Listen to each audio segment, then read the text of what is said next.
your computer plugged in. But whenever you're ready, feel free to start. And if you go over 15 minutes, I will rudely interrupt you. So just try to keep the time. Will start now, okay? Yep. So, good morning, everyone, in Korea or everywhere in the world. Good afternoon, or good evening, or even good night. My work is about slavery in Brazil. One point of view about UBI. I am Luiz Anelli Jr., a master in science and economics by Well in Lisbon, and I also member of RBRB, Rede Brasileira de Renda Básica, that is like a BN, but from Brazil. It's a very brief presentation. It's just 4 slides, but I will try to speak a little bit and fit everything around our time of 15 minutes. So I will just first show the scenery, what is between 1500 to 1845, 1888, the Brazilian economy was built on the slave workforce. UK prohibited Atlantic slavery traffic from Africa to America by the Slave Trade Suppression Act of 1845. The reason the UK did this was not humanitarian, but commercial. Was unpaid workers, the enslaved people, could not afford to buy manufactured products from UK. So what is the scenario that I try to show up here? Is Brazil is a country that was based in the slavery economy. Everything that was produced in Brazil for more than 300 years was based in slavery. From around 1845 and forward, the slavery starts to decline in Brazil. There was many reasons that made slavery decline in Brazil. One of these reasons was depression of UK. Depression was stop the traffic of Black people from Africa to America because unpaid workers, slaves, they cannot afford buy stuff from manufacturing products of UK. So UK fought not just about humanitarian reasons, but UK also fought and have a consumption market for the products of the UK in this time of the revolution industrial that was UK very powerful. And I have to go deep in some general models of the economy. For everybody can see the slides, okay? Okay. What is the GDP? GDP is government expenses, consumption of the families, investment of the companies, and net export. Net export is the export less imports. Generally, the economies tend to have the consumption of the family 66%, 60, 70% comes from GDP, from consumption of the family. So if you have a GDP of 100, around 60 or 70 of the GDP generally comes from the consumption of the family. And if it goes deep in the consumption, what you can see that consumption is something a rota or something 0 for 1, like here, of credit, other revenues, and wages. So, for example, if a family have a credit of 100K, revenue they receive as rent, of 5K, and wage of 5K as well.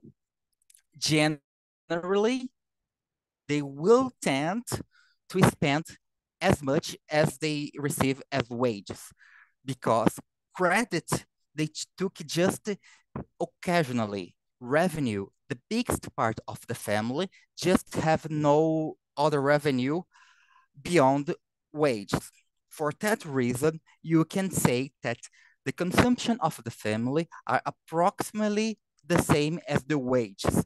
And the consumption of the family it's so important to the composition of the GDP in of a country of big economy. But analyze this: less jobs, less wages, less consumption. If the people has less jobs, for example, slavery people has no job with wages, they have less wages and they have less consumption.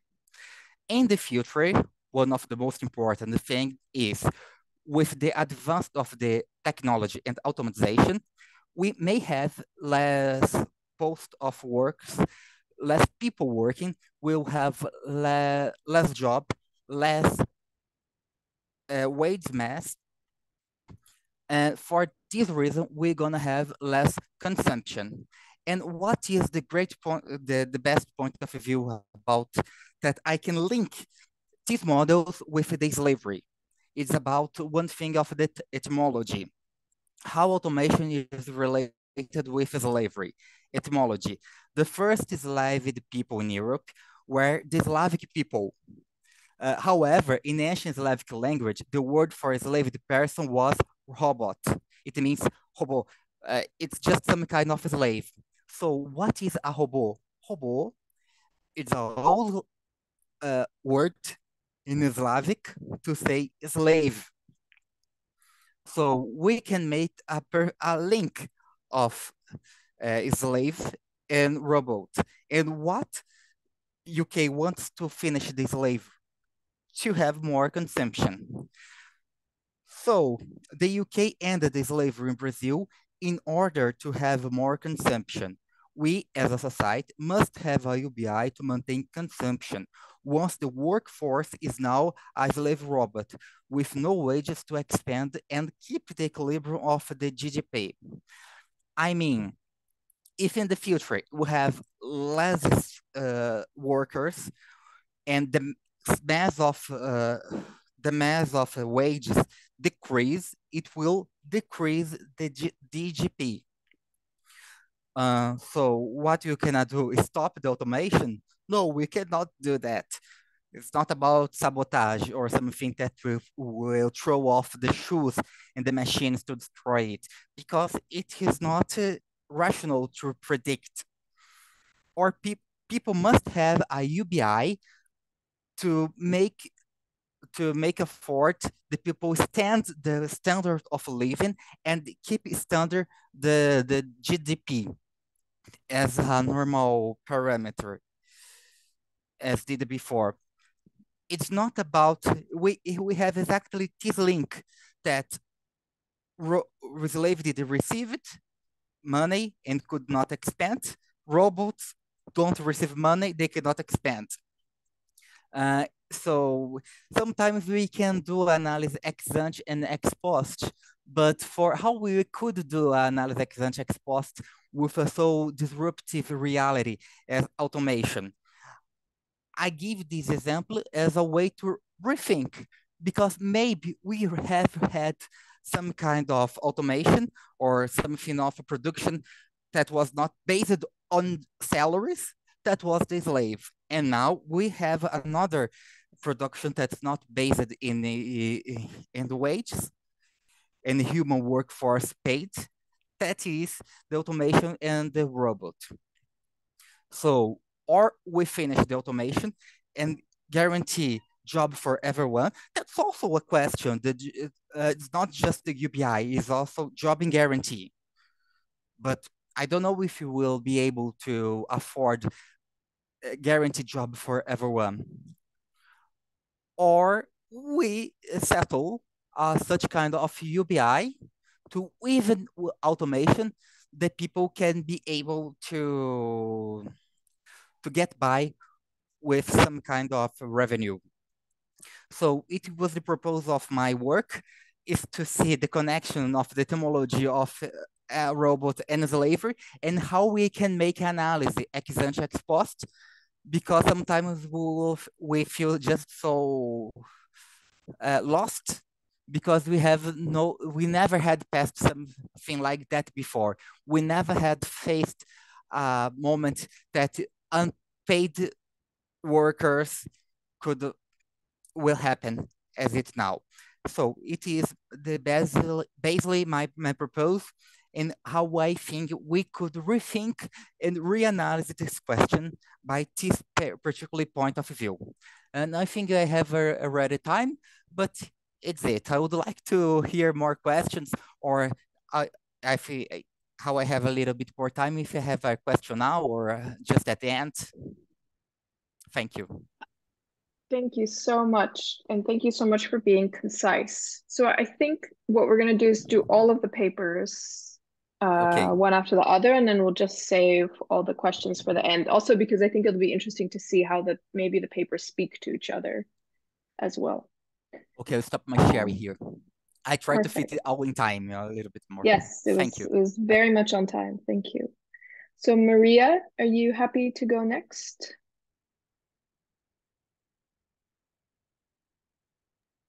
NBI? Okay. Yes.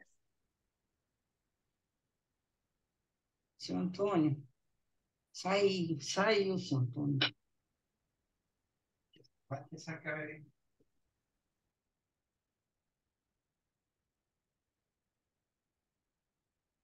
Quero botar o texto. O texto.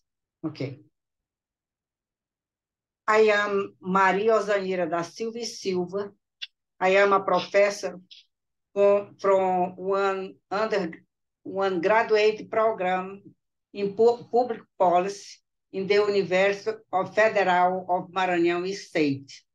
I am going to talk about the new Bolsa Família in the contemporaneity of cash transfer program in Brazil.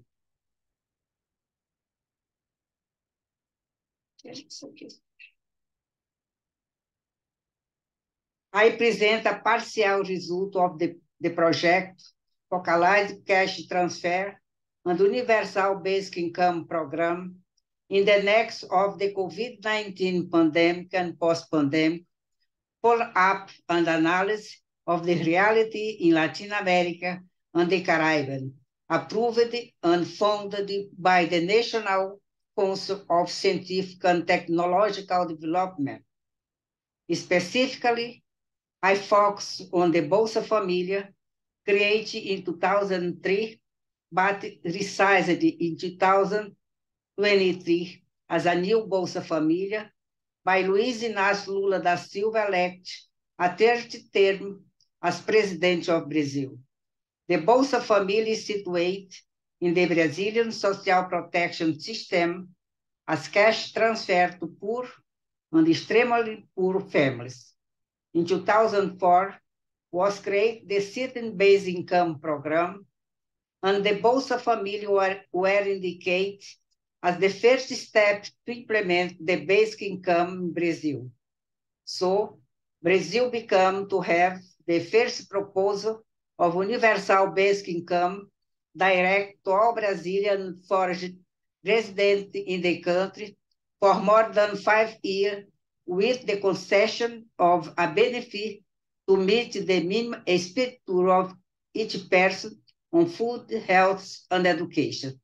The proposal was to begin with the poorest, with Bolsa Família as the first step, but it was conditioned to financial funds chose subject of the political decision of the executive.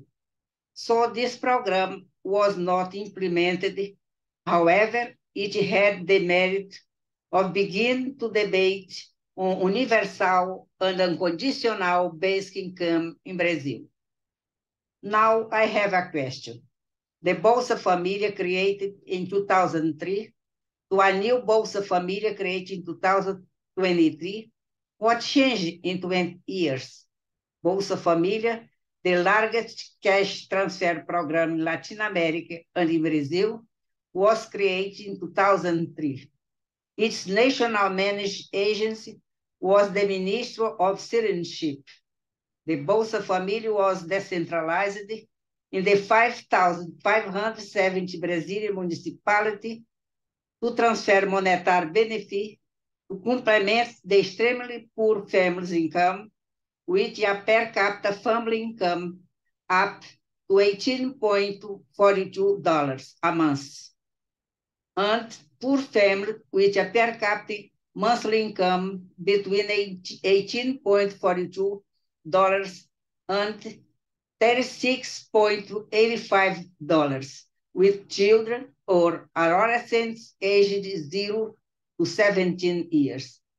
The Bolsa Família had 3 axes: cash transfer to complement income to relieve immediate poverty, conditionalities, access to health and education rights for the future generation to break the cycle of poverty, and articulation with other programs and the action in order to stimulate the development of the family.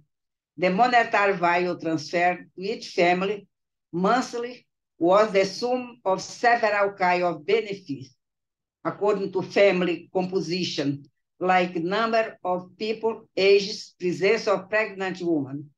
Given its massive size, Bolsa Família meets about 22 million families, approximately 84 million people. For that, this program was the object of attention from the candidates of the presidency of Brazil. This was also due to the contribution to render economy more dynamic, mainly in small municipalities, which are in the majority in Brazil. Besides their functionality to mitigate poverty and extreme poverty, high and growing in the reality of the year 2020-2022. And it was a program with wide popular support and with a broad potential to legitimize governments. Another question is, the new Bolsa Família is the first step to an unconditional and universal basic income. The new Bolsa Família was created through provisory measure in March 2, 2023, with the scope of the Ministry of Development and Social Assistance Family and Combating Hunger, replacing the Auxílio Brasil. The Bolsa Família was again set as a stage of the gradual and progressive process of implementation of the universalization of citizenship basic income. It is a direct and conditional cash transfer of income, and its goals are to combat hunger through the direct transfer of income to the beneficiary family, to contribute to interrupting the cycle of reproduction of poverty among generations, and to promote the development and social protection of the families, especially of children, adolescents, and youth in a situation of poverty. The program meets poor families with monthly per capita family income at most $45.13, and that are enrolled in the single register of the federal government with updated information. The new Bolsa Família defines a set of benefits. The first is citizen income benefits paid to members of the beneficiary families to be amount $29.39.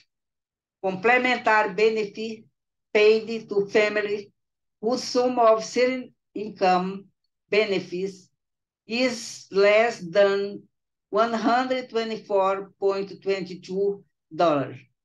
Early childhood benefits to the amount of $31.05 for beneficiary families who has children aged between 0 and under 7 years. A benefit is paid to each child in this situation. Variable fund benefits to the amount of $10.35 paid to members of the beneficiary family, pregnant women, children between the age of 0 and under 12 years, and adolescents aged from 12 to under 18 years. The beneficiary family have a card to receive the benefits, and the payment follows a schedule that provides information regarding the date of payment. The payment agent is the Federal Savings Bank, which provides the bank card, and the social service account is opened automatically in the name of the head of the family, mainly the woman. It is important to say that the legislation do not have one indication regarding periodicity of financial arrangements of the benefits. This is one aspect that has been questioned since the first Bolsa Família, due to the possibility of political use of the program, and because it depends on the will of the executive. Another aspect is the maintenance of the conditionality in the field of education and health. They are practically the same as in its previous version. There is no doubt that enrollment and attendance at school and access to vaccination schedule and nutritional follow-up for children and adolescents, as well as prenatal care for pregnant women, are important for the well-being of the beneficiary family. What I question is its punitive charity, with indication of canceling the benefits because of non-compliance with the conditionality established. I believe that the conditionality should be replaced by educational actions, and above all, by making this service available at the place where the beneficiary family lives. As conclusion, I can say that the reflection developed shows the broad protagonism of the focalized cash transfer program in the context of the Brazilian social protection system. This protagonism has expanded since 2021 because of the COVID-19 pandemic, due to the increase in employment, informal work, which is bad paid without any social protection, increase of poverty and hunger. The cash program has some function: dynamization of the economy, relieve poverty, and they contribute to legitimize governments that use this program to impose on the poor who need to survive. However, they are unable to change the growing situation of poverty and social inequality.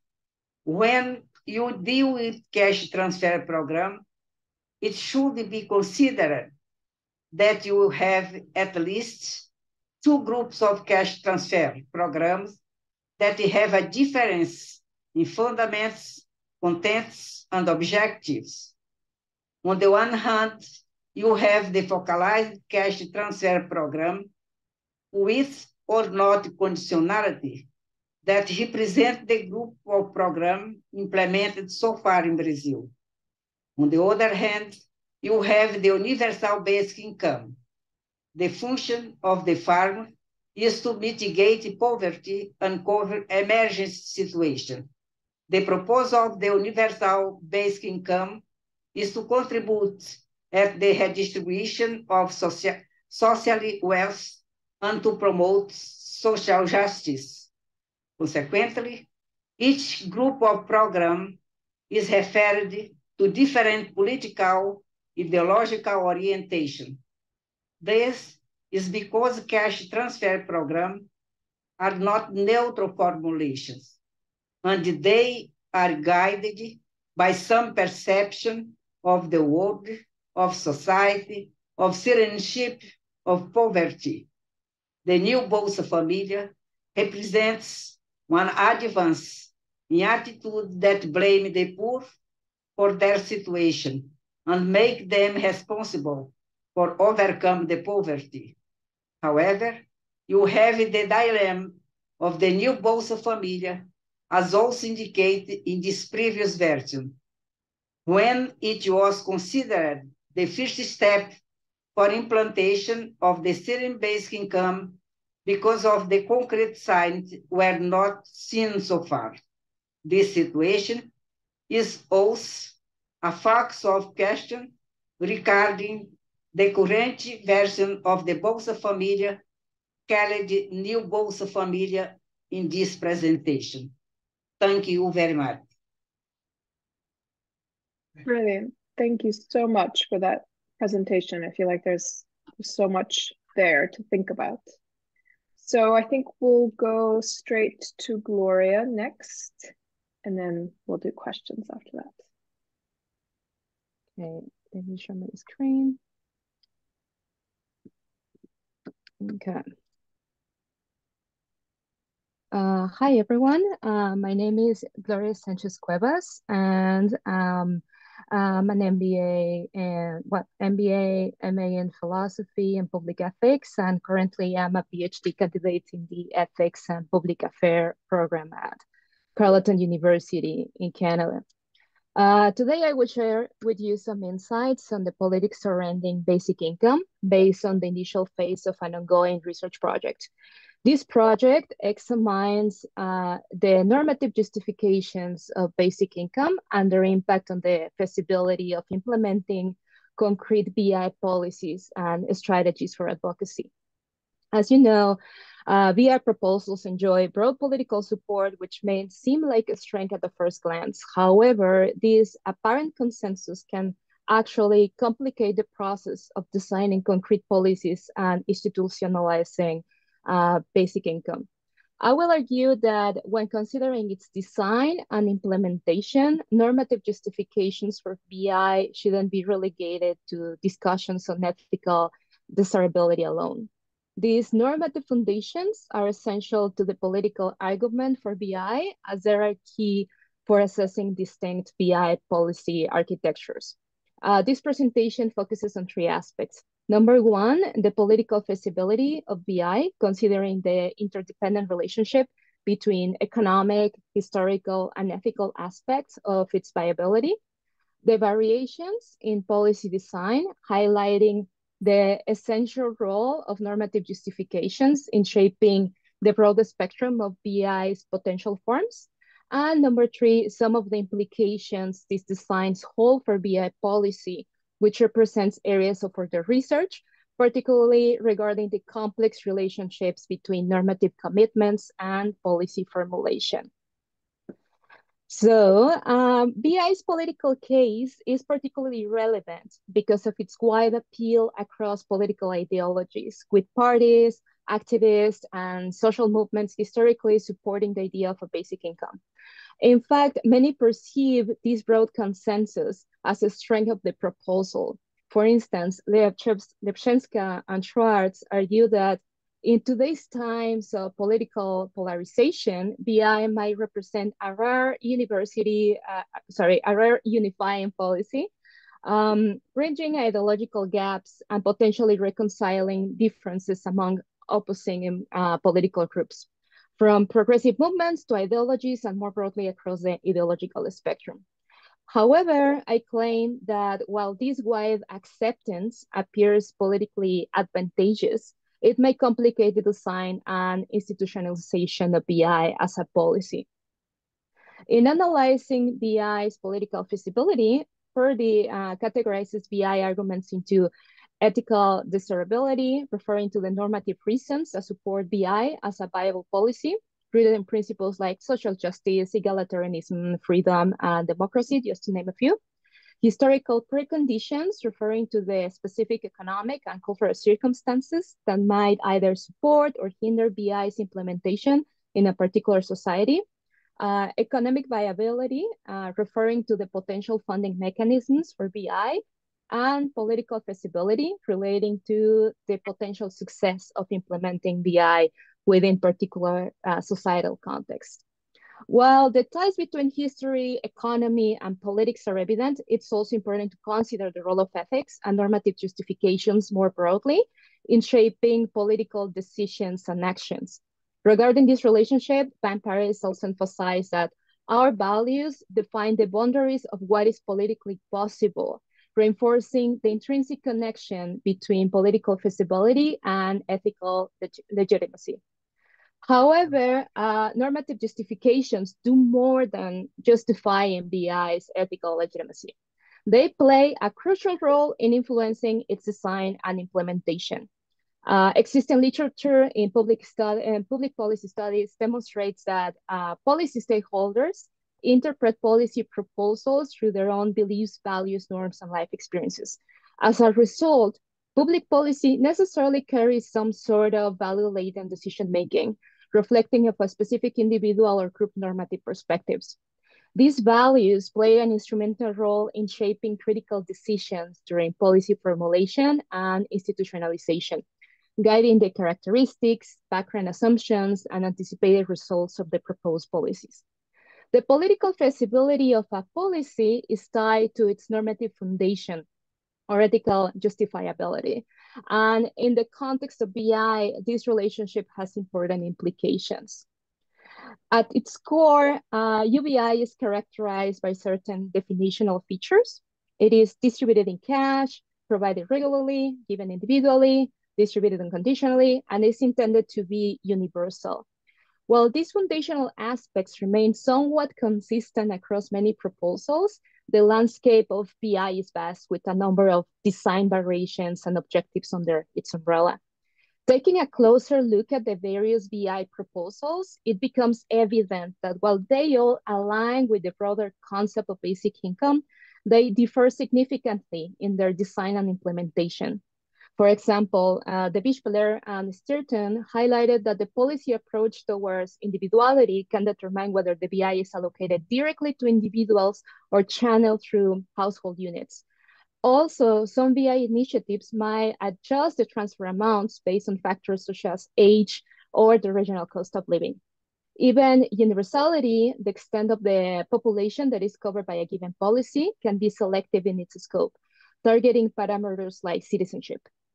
One of the most important aspects to consider in evaluating BI is how its design and implementation impact its effectiveness in addressing particular issues. BI has been championed for various reasons, from being an instrument of freedom and a tool for rectifying inequalities to addressing shifts in work patterns due to technological advancements, or even promoting environmental sustainability. However, how efficient BI is in addressing these challenges is largely contingent on how policy dimensions, such as universality, individuality, conditionality, among others, are institutionalized in policy. If, for instance, the objective is to empower all women with long-term economic independence by acknowledging unpaid labor and offering exit options for women engaged in oppressive work or personal situations, then a BI must be paid to individuals rather than households. However, the design and orientation of any BI policy don't exist in a vacuum. Considerations such as gender equality as a policy goal are shaped by normative justifications that frame BI policy objectives and determine their form. These underlying normative commitments to gender, race equality, freedom, economic efficiency, social justice, lead to distinct policy designs. The policy architecture and outcomes of any BI policy are reflective of its normative foundations. In other words, different political groups will advocate for a specific BI variant that mirrors their foundational beliefs and values. Each of these variations represents not just a different model of basic income, but an entirely unique vision or project.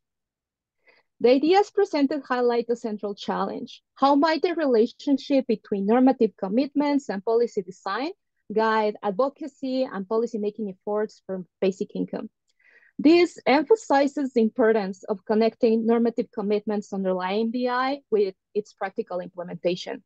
Some considerations in this respect and potential areas for further research are, number one, practical considerations often overshadow the role of normative justifications behind BI proposals, frequently pushed into the background of policy debates. While many promote BI as a solution to many societal issues, there's a tendency to settle for a good enough form of BI with an optimistic vision of progressing towards a UBI ideal, whatever that may be. However, as I previously mentioned, normative assumptions of BI proposals are crucial as they influence the policy's subsequent outcomes. For example, as argued at Panich, if a basic income proposal is grounded in a libertarian or neoconservative understanding of freedom and level, it may require the adoption of a single universal scheme for social assistance that replaces essential aspects of the welfare state, such as public health. Institutionalizing a basic income like that could push individuals to rely solely on market transactions to fulfill their basic needs, such as their health needs. In this sense, such a BI scheme could hardly lead to the emancipation of individuals from wage labor. Therefore, it is critical to carefully consider the normative justification of basic income proposals because it can influence BI's true impact on society. And secondly, introducing a BI policy is usually seen as a phased approach due to the substantial structural changes it requires. While early implementations may resemble existing welfare structures, these steps may not realize the transformative change some hope for through BI. However, policy entrepreneurs and other political actors can shift discussions through issue definition and agenda setting, potentially paving the way for a more impactful form of BI. Using Canada's experience, Frankel emphasizes the need for consensus on a BI model, given the stage of the policy discussion. He underscores that BI is not a standalone solution to a single policy problem, but rather a proposal that can address a range of societal challenges. However, it hasn't yet been successfully linked with a policy problem prominent enough in the problem stream to be on the decision agenda. Yet, connecting BI to a pressing policy challenge remains undone as it requires a consensus on the normative views that should be championed to decide which issue should be linked to. Then, for a successful BI institutionalization, a normative and political consensus on its design involving varied policy actors is essential. However, multiple viewpoints from different sectors can make creating a cohesive policy narrative challenging. In conclusion, it is evident that the complex and value-laden landscape of public policy, politics, and BI proposals demands attention from BI advocates. Normative justifications extend beyond merely presenting BI as ethically viable. They provide essential tools for critically analyzing various BI proposals. While there's a temptation to advise activists to focus solely on the policy as a number project for the sake of building a wider coalition, it is important to remember the normative foundation that supports the many existing BI proposals. While the journey towards BI's realization may call for certain trade-offs to facilitate its rollout, determining which attributes to prioritize require the analysis of both practical elements like economic viability and historical context, as well as deeper value-oriented criteria. This calls for a proactive effort in shaping such evaluative tools. In other words, understanding BI's potential effects on existing social policies and their interplay with contextual political dynamics is crucial, but it must be prioritized alongside the non-political reasons that support BI models. Thank you.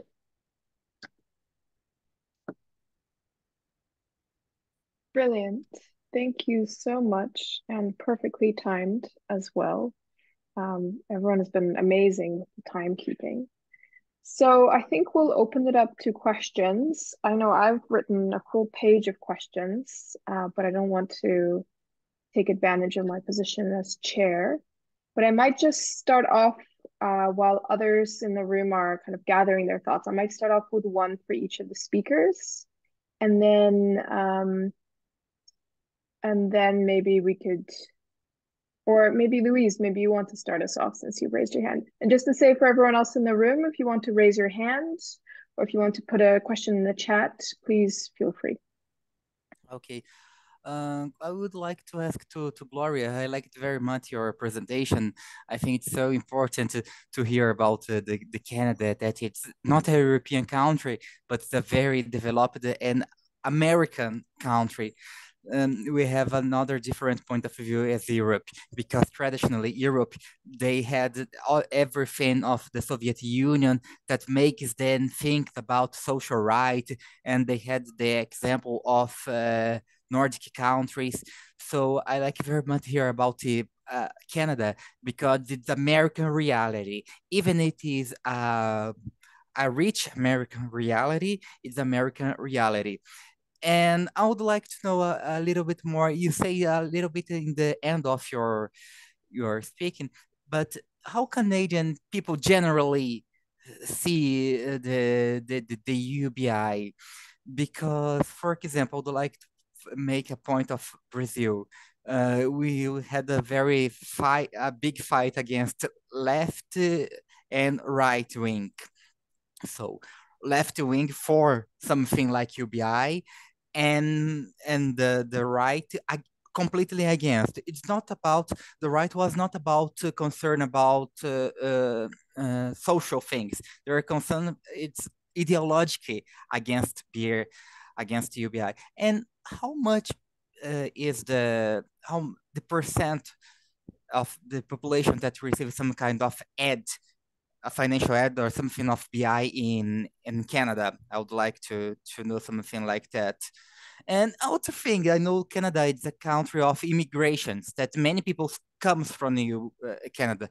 There's many foreigners in Canada or something just with PR that are not citizen. They will be able to receive if they are not citizen. How things deal? Is that my general question? If you don't want to answer everything because it's too long, just pick what is best in your opinion. Thank you very much. Thank you for your question and your comment. If it's not clear, I can repeat it. Okay? No, it's absolutely clear. I'm just smiling because you're asking me to give you the story of social policy in Canada very briefly on positions of our UBI. So Canada is in a very particular position relative to the US, and I believe that the reality is quite different. And I mean, I've had the opportunity to talk to advocates from the US as well, and they have a totally different perception of BI, given some characteristics of their social welfare structure. And the thing that I believe makes Canada different is the fact that we have public health, which is something that US for sure they don't, and they always say that, well, that's one of the advantages of being in Canada. So that said, there's this sort of position in which, and I mean, this is not exclusive just to the Canadian reality or the Canadian landscape in general, but there has been like some conservative parties or advocates that they see the potential in UBI, but because of different reasons. And actually, that was one of the motivations of my research in this specific area. Because again, they are saying basically, yeah, well, we're supporting the idea of a basic income, but if with that we replace other services, so that will make the system more efficient. We will limit all the administrative work, and then with that, basically, we can get rid of the welfare state. So that kind of discourse has been present for a few years. But at the same time, and again, in relation to basic income, there's a long story of experiments since the 70s. But also, we have to remember that the Canadian political structure, it's very particular. We are divided in provinces, and each province is politically independent from the other. So UBI can be enacted at the provincial level, but also it could be the case that there's a federal policy. That said, though, during the pandemic, there was something very close to an emergency basic income, which was called the Canadian Emergency. Oh, I totally forgot the name. But during the pandemic, the fact is that no questions asked. You could just ask for the Canadian Revenue Agency to get your, I believe it was a decent amount of money relative to the time that you have to work and you miss work. You then had to demonstrate a bunch of things. And there were many things that were demonstrated with that emergency policy. Number one, that the Canadian system has a structure to roll out a basic income, in the sense that everyone here has to pay taxes. There's not an informal job market, so the structure exists to actually have something as a basic income. But there were some complaints by the population who, well, basically start saying, basically, you're giving away money without asking questions. And after the program, there were like several criticisms about giving away money to people who didn't deserve that help. So I think that the pandemic gave the opportunity to bring back the debate about basic income. And the fact that, again, it's a North American country doesn't mean that there's not some sort of inequality or not poverty at all. So as you say, newcomers, people who have been displaced because of different technological advancements, indigenous populations, those are the particular sectors that for sure will be benefited from basic income. So that's very, very briefly. There's a lot of things to touch on, but more or less, I hope that it responds to your question. Thank you. Brilliant. Super thorough. Does anyone else want to ask a question at this juncture before I jump in with mine? Gloria, yeah, go ahead. I think you're still muted. Sorry for that. I want to ask a question to Maria. I find this program really interesting, and actually I kind of find it very similar to another program from Mexico called Oportunidades. That it was kind of the same idea, or at least it shares some common features with the new Bolsa Família. So my question is about the challenges arising from Latin American countries are very particular when it comes to basic income. And I can just think of two, which are the informal markets. So when it comes to in the informal job markets, particularly, I'm thinking about how to funding VI in Latin American countries when essentially most of the structures or architectures that are proposed basically are saying that they're going to draw money from the tax base. But if an issue is the existence of the informal job markets who technically are not paying taxes, then I still have the question that how we could reconcile the funding situation with programs like at a large scale, like basic income. And the second one is about something that you mentioned about the political use of these programs, that people are like really, really trusting on these programs and relying on them at some point, and suddenly they are dependent of the political party in power. So when they stop being while holding their government positions, they don't have that money anymore. So if you have any thoughts about that.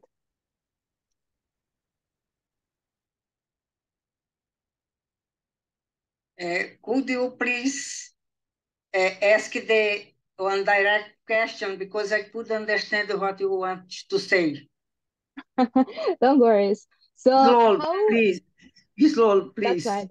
That's fine. So what are your thoughts about two key challenges for basic income in Latin America, being those challenges, number one, the existence of informal job markets, and secondly, the political use of social programs like Bolsa Família?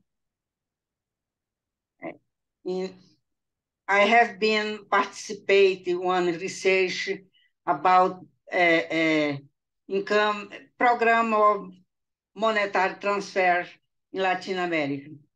In Latin America, you have several programs with conditionality or not conditionality, but there is practically no initiative about basic income.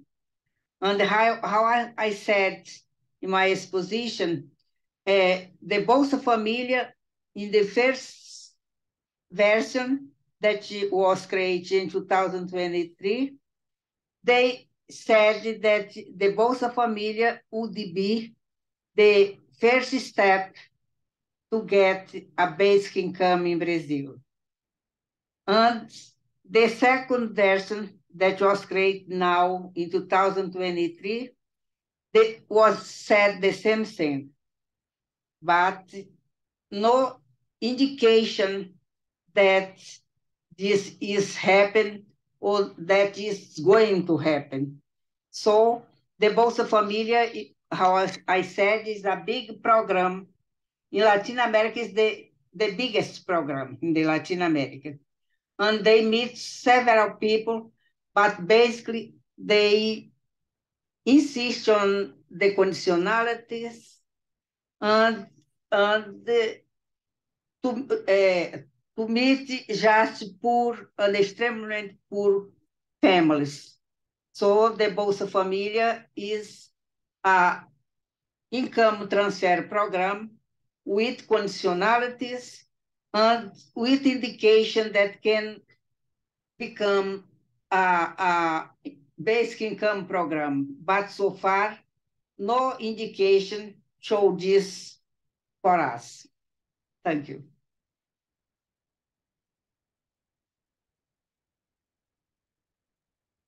Brilliant. Would anyone else like to ask a question? Otherwise, I have some questions.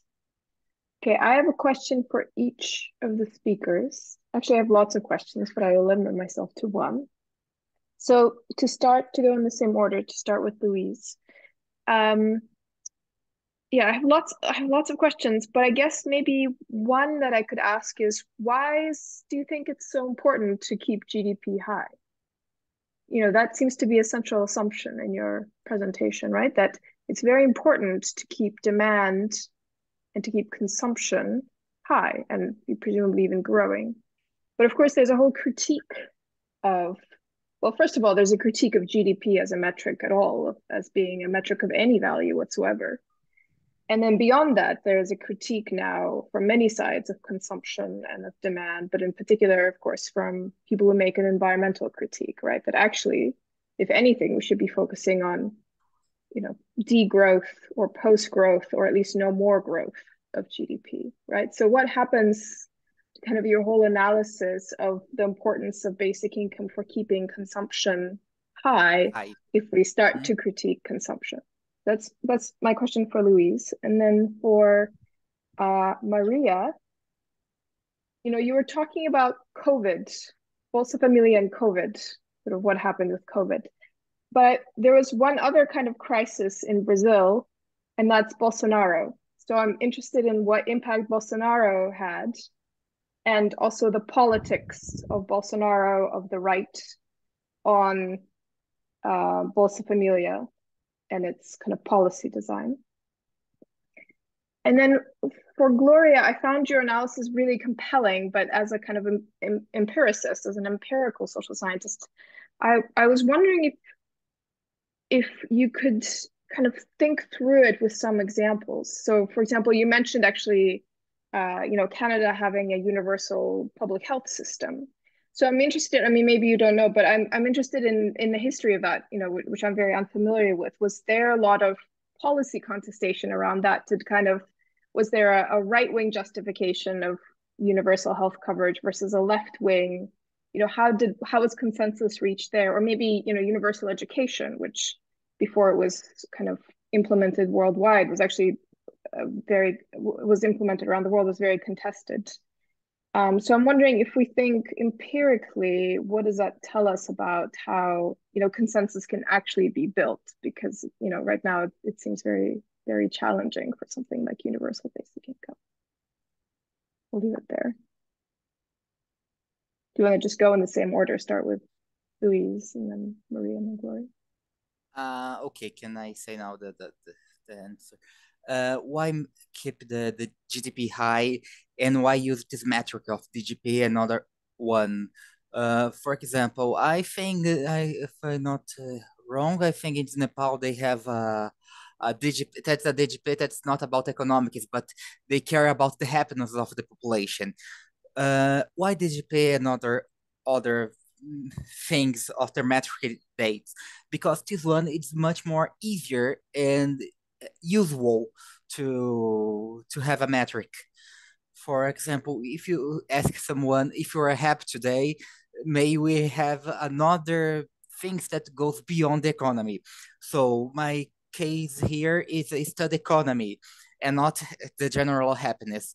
Maybe we could also use Gini, but I could not think in a way to use other metric that goes out forward the metric of the economics and the numbers, macroeconomics and microeconomics.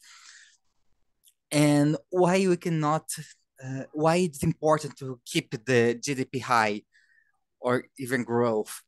I would say that made the degrowth.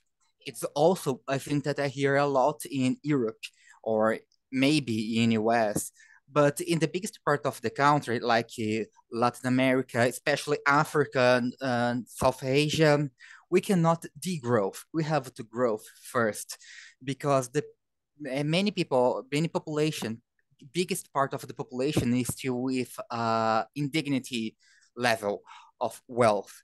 They have to earn more to have more money. We can say big growth may in Switzerland, may in Nordic countries, but it's not comfortable to me say the growth in a country like Brazil, even in a country like China. China raised a lot the economy, but the growth, it will be a damage to the next generation in several countries. May the growth would be nice for some countries, even because we have a trouble of health environment problem. We have to keep the GDP without destroy the health environment. But the growth would be a punctual initiative and not globally. And I think it's that, but if I didn't answer some part, I can complement it. I can complete it. Maria?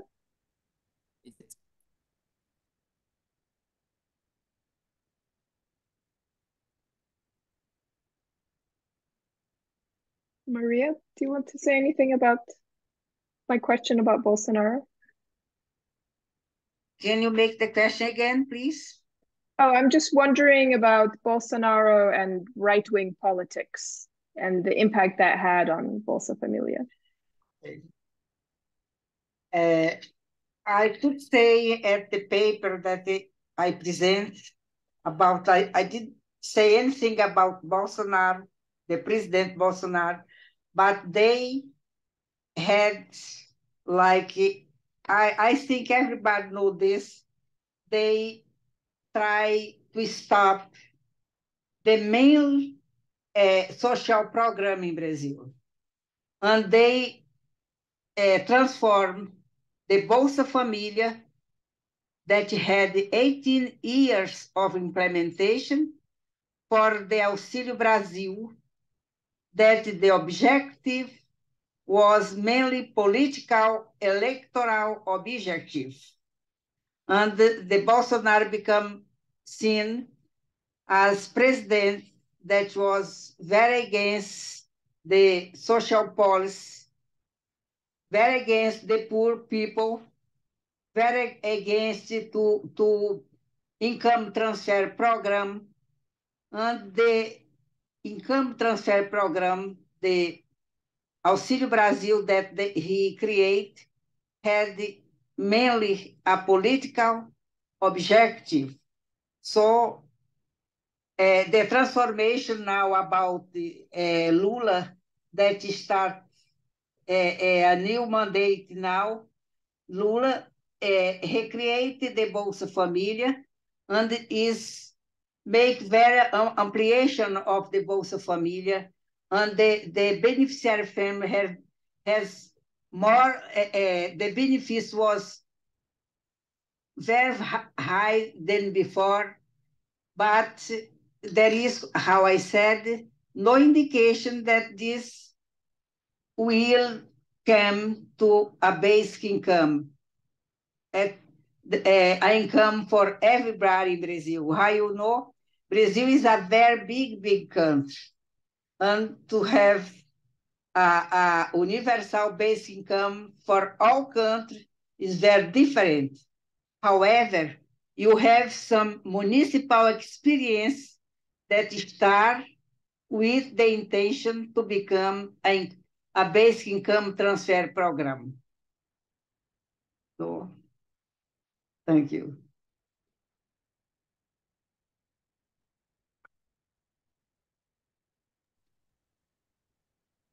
Okay, yes, it's my turn. First of all, thank you very much for your question. Actually, that's a good one, and it's gonna help me for what I'm currently working on. So probably I'm not gonna have a very straightforward answer, but I have many thoughts around it now that you put that thought in my mind.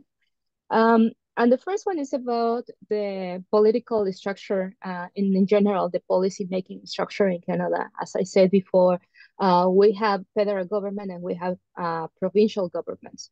And social welfare is really divided.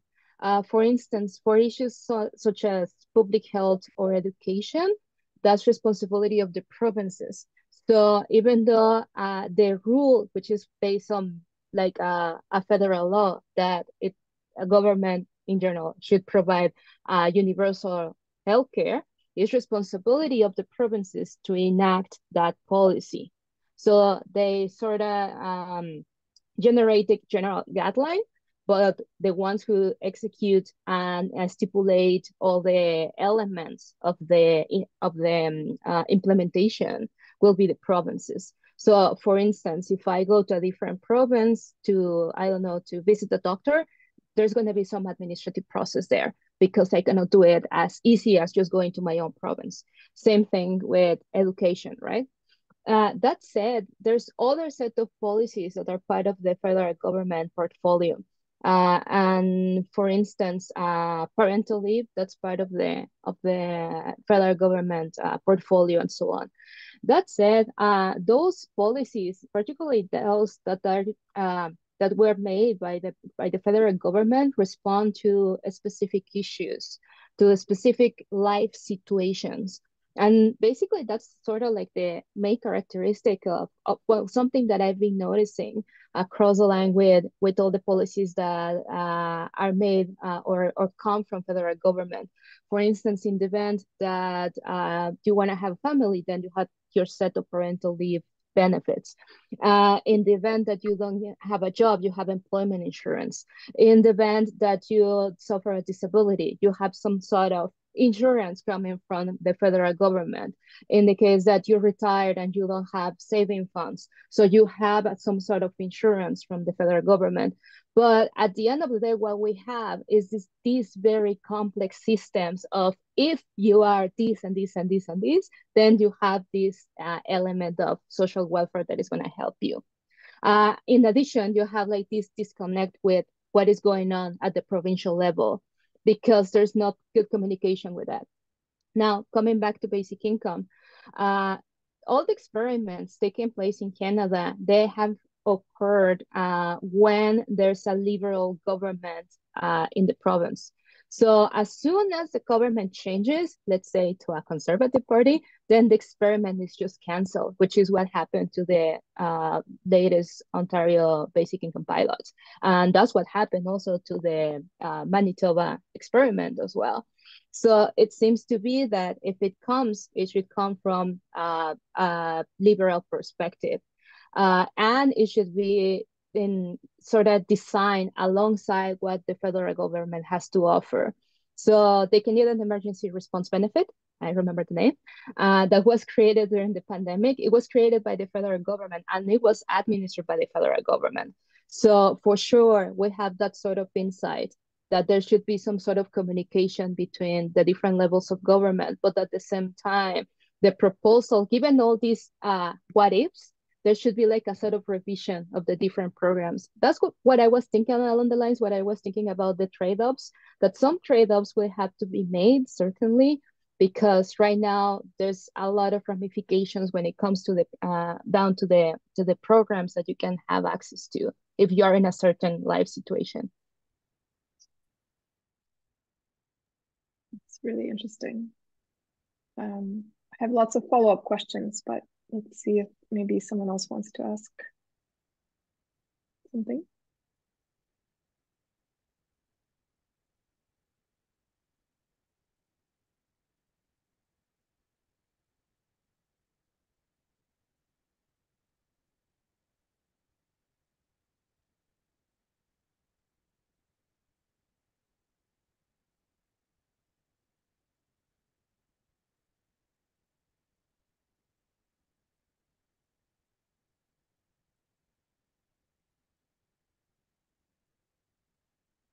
Anyone else? No question. No. I guess then maybe, oh yeah, Gloria, go ahead. I have a final question for Luis. And it's about AI. And again, you're focusing on automation of labor and so on. But when it comes to AI, I'm assuming that there's a lot of new challenge and a lot of potential new arguments to support the implementation of a basic income. So what are your thoughts about AI and your project that you're working on?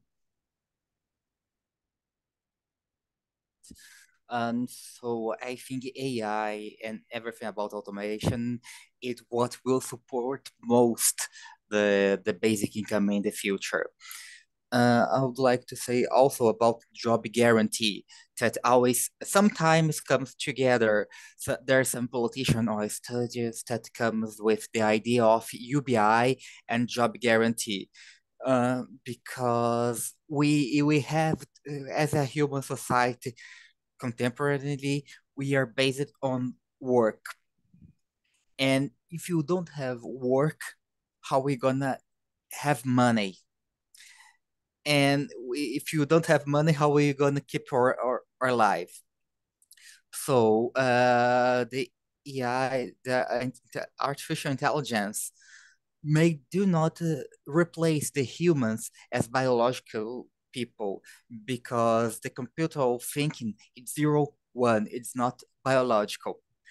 And so it's a lot of copies, it's not real intelligence. It's just algorithms that are try to rethink, retry, do more of the same. But what I want to say is about the job guarantee. If you could make the people the job guarantee, maybe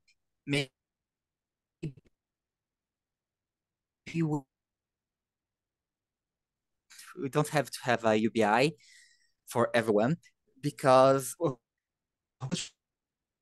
the biggest the most of the jobs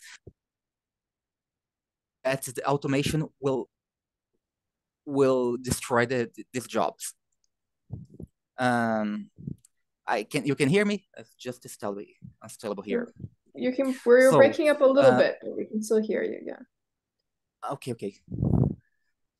And so I would like to say one thing that is the most clear person that I have heard about that. I know in the academy he is not so loved, but it's about Yuval Harari that says when the Sherman had to hide a horse and they replace it to a car, they create many jobs because they create a car industry and petroleum industry. But now when you're gonna replace a car for autonomous car, will not be the horse, the chairman of a horse that it becomes a driver, will be as the horses was in the past. So these new technologies will destroy our place in the job market. And there's something else.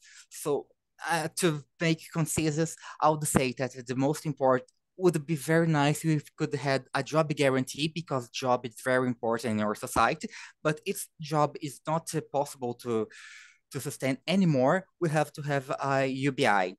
And problem, if the technology continue developing, UBI will be the crucial solution.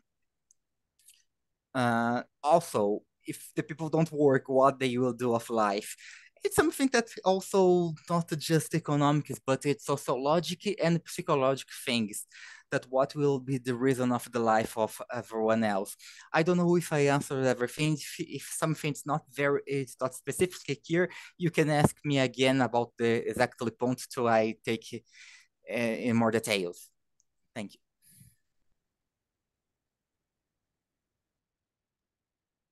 Yeah, I think humans have an amazing capacity to come up with bullshit jobs for themselves to do, actually, but maybe the basis for it for another discussion. Anyone else want to ask a question?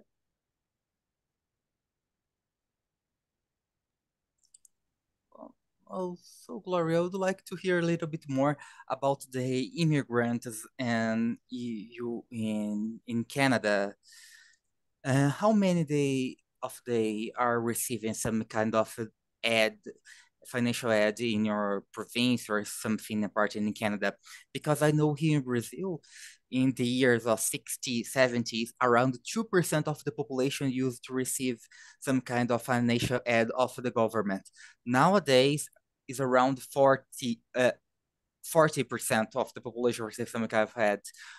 How many percent of the people receive some kind of financial aid in Canada in money, something like that? And how it's settled to the immigrants, to the foreign that now it's living in Canada? Okay, so if I'm gonna be honest, like I'm unaware of the specific percentage. That said, I can tell you a bit about the structure, because technically, when newcomers arrive to Canada, they are just permanent residents. They are not citizens. So as such, they have certain rights, and they have certain things that they can claim within the social welfare and certain things that they cannot, because they are just permanent residents. After 3 months of landing in Canada, they have access to public health. It is not like as soon as you step in, you have your health card. So it has to, they have to wait certain period before that.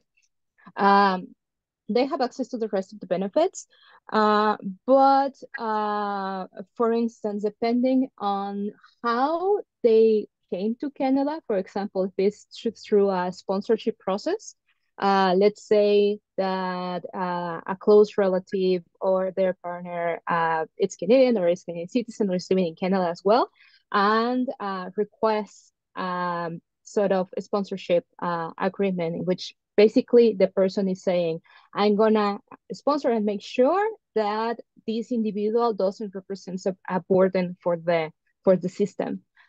So after 2 or 3 years, more or less, of being sponsored, then the person has a right to start claiming some sort of more specific benefits, like, I don't know, employment insurance and so on. If you are within the sponsorship agreement period, then you cannot claim for that kind of help, as far as I know. That said, other kind of benefits like reduce reduced price childcare, because it's quite expensive and just certain populations have access to subsidy. So that could be the case. But again, there's some like fine print when it comes to newcomers. When it comes to the potential implementation of a VI, that will be a very interesting question for the policy design, because if, let's say, the proposal is citizenship based, so that means that all the newcomers are just going to be excluded from the policy, and it's going to be just for Canadian citizens. And in some way, that can be an incentive for immigrants to come and become citizens, which is a part of the conversation of basic income, if it's just going to incentivize immigration as such, right? But immigration is a very important thing is about, because many people immigrate to have a better life in another country, yes. You just reminded me something. In Italy, they have the Reddito Cittadinanza. That's such kind of UBI, but for poor people. And one thing also is not just be Italian; it's live in Italy for some time, for such kind of period of long time. I think it's 10 years. So there's many Brazilian people that has Italian citizenship like me, and if I go to Italy, I could not afford this because I have no time living there. So even with the citizenship of a European country, you are not able to request a financial aid of UBI in Italy, because even if you are Italian, since you were born, you haven't lived there for a while as for the time you need. For example, here we have a legal proposal that Suplicy did here in Brazil, that the UBI will be for everyone that live 5 years or more in Brazil. It's not about even for be Brazilian. If they are legal for more than 5 years, they could apply to receive such kind of UBI. It's a point of view very important. Your nationality depends very much how you'll be treated by the system. And sometimes even more than nationality is important. So we've actually been asked to wrap up to give people time to go to the next session. So thank you so much to all three of you for really interesting presentations. I learned a lot, and thank you for engaging with all of the questions. And I hope you have a really good rest of the Congress, and see you in some of the subsequent sessions. Thank you very much. Thank you very much. Thank you. Bye. Bye.